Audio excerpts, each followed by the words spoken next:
like to have cute edgings on our blankets, washcloths, things like that, I'm going to show you how to do one of my favorites here. The reason I love this edging so much is because it's super easy to apply to any stitch pattern, and you don't have to think too hard when you're working your way around the corners. So it's very versatile.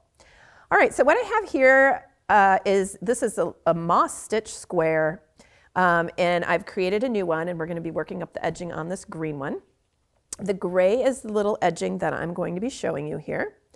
Before we do the gray edging though, I always recommend that we stitch into and around the whole edges of the square with just a round of single crochet, because that sets it up neat and tidy, and then when you're creating your edging, you can see all those stitches to work into. Otherwise, as you're working into your row ends here, you have to kind of think, where am I going to put my hook every time? And if you're using a contrasting color, that can look a little bit messy, and I don't like that. So after I've finished my last row, I'm going to just continue working my way around, placing those single crochets all the way around the edge. And when you get to the corners, or if you begin at a corner here, you're going to have to add some extra single crochets. It does not matter exactly how many you do. You don't have to have a perfect amount of stitches all the way around. You just can single crochet all the way around and make sure that it lays flat. So as I'm working into my row ends, I'm just looking for the kind of more dense areas to place my hook. Instead of finding the holes like this place, that can tend to make the hole a little bit bigger. So I usually am kind of seeking out the areas that are a little bit more dense to stitch into. So I'm just going to be working my way around the square, making those single crochets, and we will check in when I am almost finished. All right, so here I am at the next corner. I'm going to add some extra single crochets into that very corner, so that way my edging can lay flat. I don't want it to cup up or pull upwards. I also don't want to put so many stitches that it starts to ripple. That's when you know that you've got too many stitches going on, and you should do some fewer stitches. And here I am working across the next edge, just placing one single crochet into each stitch across. Hey, sorry for the interruption, but Emily here, and I want to tell you about a super cool offer that I have for you from Craftsy. If you don't know what Craftsy is, it is an online community with resource of millions of creative and like-minded makers where members can find endless inspiration, advance the skills you already have, or discover a new favorite hobby or craft that you've always wanted to try. Craftsy offers more than 2,000 exciting classes in over 20 popular categories, everything from sewing and crochet to baking and painting. The classes are broken down into easy-to-follow lessons and are led by friendly, award-winning instructors like me who share creativity, wisdom, and provide step-by-step tutorials. I loved Ashley Huff's sewing class on how to sew super cute skirts. I'm not much of a garment sewer myself, but she had so many approachable tips and tricks on how to make this pattern so easy with her instruction. And I also loved Brenda K. Anderson's crochet class on how to crochet rainbow home decor, because let's be honest, who doesn't love a giant rainbow pillow? She also had some amazing tips on how to turn your work when making curves in crochet. I got so inspired by Heather Thomas's class on creative finishing and edging for her quilt, and she reminded me just how awesome and fun it can be to embellish the finished edges of your quilt. She also taught me a new method for how to make the corners of my quilts even more precise. And a huge thank you to Craftsy for sponsoring today's video. The cool thing is though, as a Craftsy member, you will also have access to live stream tutorials where experts answer questions, share tips, and engage with the Craftsy community in real time, which I absolutely love. So the first 1,000 people to click on the link in the video description will get a full year of premium membership for Craftsy for only $1.49. So click the link below and let's get creative together. All right, I've gotten to the very end of my round here, and I cut my yarn, and I'm going to go ahead and fasten off. I'm going to do a little slip stitch there, pull that through, and now we're ready to add our contrasting edging. So I'm going to be using this color here, this colorway, and I usually try to find a yarn that's a similar weight. This one's a little bit lighter weight, and that's going to work fine. You just don't want something that's a heavier weight, because then you might have to, well, you could try that, but then you'd have to adjust your hook and make a much tighter stitch. Otherwise, it might start to ripple the edge of your piece. So that's just something to keep an eye on. All right, so I'm just going to choose just a stitch somewhere near the corner before we get to the corner. I'm going to pull up a loop, doesn't matter where, and then I'm going to chain one. And now I'm going to work a single crochet decrease. So starting with the same stitch where I pulled up that loop, I'm going to insert my hook, yarn over, pull up a loop.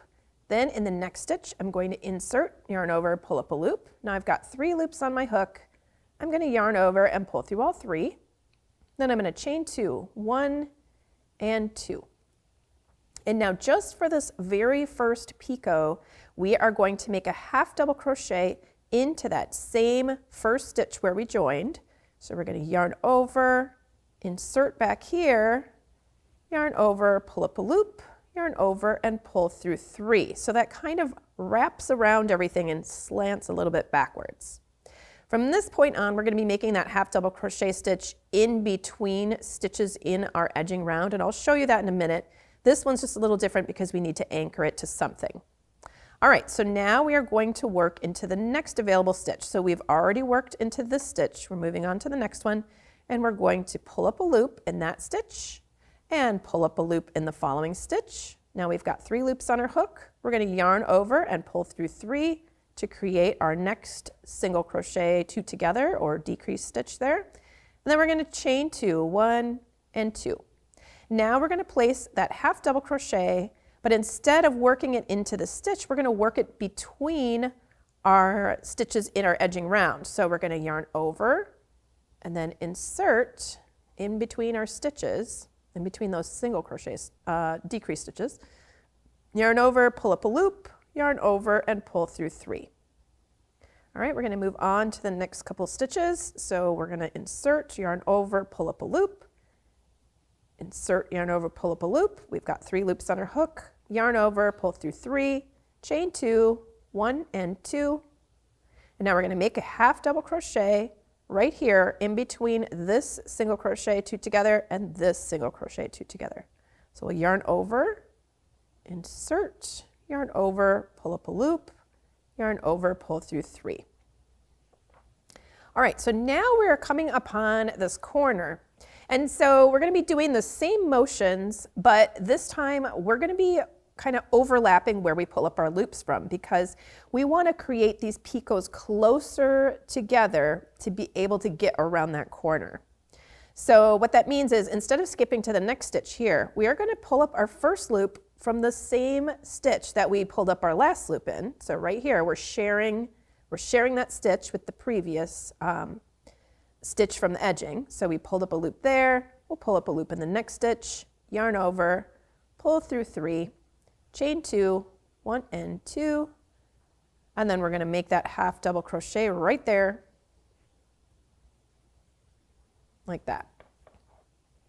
Okay, we're going to do the same thing, pulling up a loop in the same stitch we already worked in, and a loop from the next stitch, yarn over, pull through 3, chain 2, 1 and 2, and then we'll half double crochet right in that space between this single crochet 2 together and the previous one, like that. All right, we're still working around that corner. I'm going to pull up a loop in the last stitch we already pulled up a loop in, and then the next one, yarn over, pull through 3, chain 2, half double crochet right here. And now we've kind of straightened out a little bit here. So we're going to be able to just continue working across. We're not going to have to double up on where we're pulling up those loops. So we're no longer going to have to pull it up from a loop we already pulled up a loop from. We're going to move on to the next. Pull up a loop, yarn over, pull through 3, chain 2, half double crochet before that single crochet 2 together, and then pull up a loop, yarn over, pull through 3, chain 2, half double crochet in the space before, pull up a loop, pull up a loop, yarn over, pull through 3, chain 2, 1 and 2, and half double crochet right before that single crochet 2 together. All right, and so forth. So we just continue working all the way around. Once I get close to the end of the round, we'll check back in and I will show you how to finish that up. All right, I'm getting pretty close to the end here. Just doing the last couple of picots. There we go. So I had just the perfect amount of stitches, but you may find that you only have one left over. And if you only have one left over, you can just do your picot like how you do at the corner. So let's just say this stitch didn't exist and that was the very last stitch of the round. You would just pull up your loop from that same stitch you just worked. That's not going to cause a problem just in that one little area there. So I just happen to have the proper amount of stitches for everything to work out. So I'm doing my last picot here, chain 2 and a half double crochet, just like that. All right, and then we can just fasten off. We just cut our yarn and we can pull that through that last half double crochet. And then I'm going to place my yarn on a yarn needle here. And then I can just go ahead and connect it to that very first stitch that we did, going underneath both loops there, just like this. And then I can weave it into the back of my work. And weave in my yarn tails. All right, so this is what it looks like. It looks very cute. It makes those nice little bumps very evenly spread out. They don't get kind of curled up or look funny like sometimes other picots do that. These are nice and solid little bumps that kind of stick out. So that's another reason that I really like this stitch pattern. It's super easy to adapt it to adding to almost any stitch pattern that you have, as long as you do that first round in the same color as you worked your blanket or your washcloth or whatever before you add this edging. All right, well, I hope you have enjoyed learning all about this new picot stitch. I hope you have some fun adding a little detail to your projects. Thanks for watching.